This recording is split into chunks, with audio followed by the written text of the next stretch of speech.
think I'm going to start this video by asking, what is your definition of success?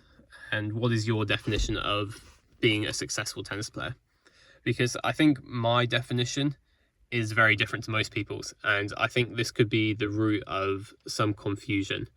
For me, success is not in any external result, any external outcome. For me, success is enjoying the journey. And if I play tennis competitively for the next 10 years, let's say, and I've enjoyed every moment of trying to improve every day, for me, that's a success. And that's what I'm going to be proud of. It might sound a bit morbid, but I like to ask myself the question of, if I died next week, would I be happy with the way that I live my life? And if the answer to that question is yes, then I know I'm doing the right thing. So to put it back more into tennis terms and results, obviously the goal of this channel I outlined in my series Baseline to Pro is to become a pro. And by pro, I mean an ATP ranked tennis player. And that means getting one single ATP point. So that is the goal of the channel.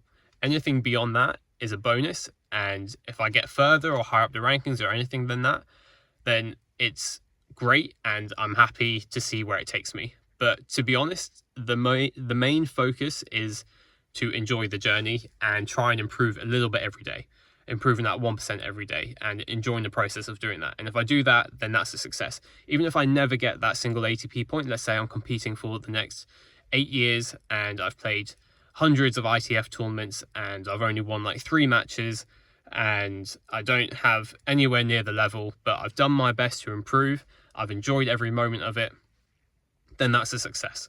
And that is the journey for me, and that is what I want to try and have the mentality moving forward, and the mentality that I've had in the past since I started this series. In my first episode, that's what I outlined as well. I said I was in it for the long haul and I didn't care how long it took, and I'm just going to enjoy the journey.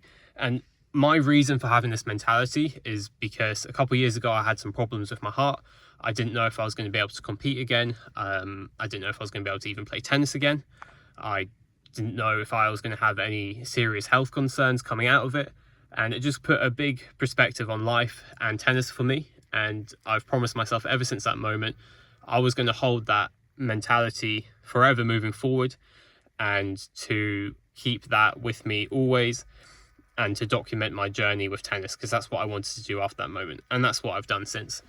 So to have a few losses at ITF tournaments, for me, it's not that big a deal. Obviously, it shows me where I need to improve.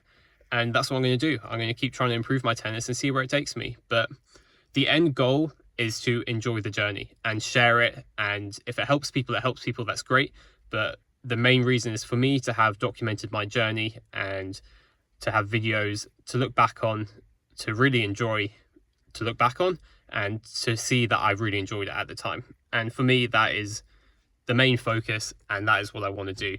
And I'm dedicated to trying to improve. I'm dedicated to make my tennis better, and I'm excited to see where it takes me and to see what happens with it. So that's that. And the next thing I want to talk about is something that I was told when I was younger, and it's stuck with me ever since, and that's, you're not just a tennis player. And what does that mean? That means that, let's say you're made up of a pie chart. Tennis is only a small slice of it. Even the top professional guys, they play tennis up until the late 30s now, and then they've got a whole life ahead of them, hopefully. And tennis will have only taken up a small aspect of that life. And even when they are competing, anyone, if you're a junior or at any level, playing tennis with socially or competitively or whatever, it's only a small slice of your life. There's many other things. You have other hobbies, you have family, you have other interests, you do many other things, and that takes up the whole circle. So for me on this channel, I'm sharing a small slice of that tennis slice. I'm not sharing that much of my coaching at the moment. I'm only sharing me training and trying to improve and play competitively. And that's what I want to share on this channel. And I think it's important to realize that there's a lot more to each person than the content they put out on the internet. Any content creator, there's going to be way more about that person that no one will ever know through watching videos. And it's impossible to really know a person through watching their videos, because they only put out a small aspect of themselves. So I think my words of advice to anyone watching this is don't judge without context, and to really just focus on yourself and do what you can to become a better person. And that's what I'm trying to do with this channel. That's what I'm trying to do with my tennis, and that's what I'm trying to share with this journey. And I've tried to do that throughout the last year and a half where I've made this YouTube channel. And it's been awesome. I've had loads of opportunities that I never thought I would have. Loads of things have come out of it. I'm now a freelance video editor. I've worked with brands doing content creation. I'm now working on a couple projects behind the scenes, one tennis related, one not tennis related. And there's just so many different things that have come out of me doing this channel, and I'm so grateful for. Obviously, my main focus is trying to get better at tennis. And that's it. That's what this channel is sharing my journey with tennis and seeing where it takes me. But I just wanted to put this video out there and reinstate it for myself, and reinstate it because it's been a while since I uploaded my first Baseline to Pro episode. But that's it. That's my goal, and that's what I'm going to try and do moving forward. And the most important thing is to be happy, enjoy the journey, make myself proud, and make my younger self proud.